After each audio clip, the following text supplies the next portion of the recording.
This short video is about Lab 12. Lab 12 follows Chapter 12 very closely in the text, the spatial estimation chapter, and in Lab 12 you're going to be doing several sampling exercises and several interpolation exercises.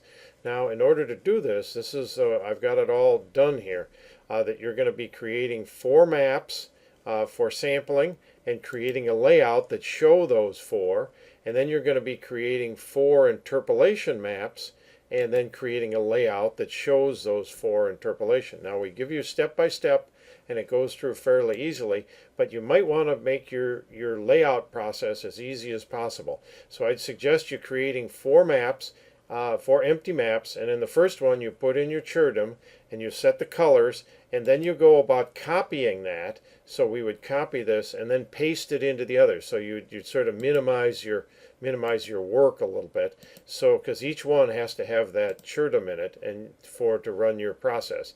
And you'd want to make this as easy as possible as you set up your layout and manage the 4 panel as easy as possible.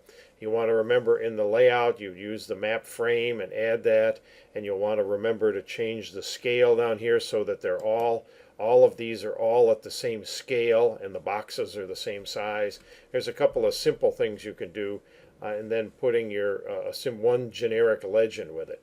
So it's fairly straightforward lab with the information about how to create the systematic or the random. The stratified has a few steps to it, a couple of extra steps to it because we actually have to stratify it before we create our samples, but it goes fairly easily. In the interpolation side, we actually have 4 different interpolation: the Thiessen, the kernel, the Kriging, and the IDW, and they all follow the same sort of processes, taking the ozone layer data and just interpolating it 4 different times. It takes a little bit of doing to get it onto the 4 panel map, but again you do the same approach.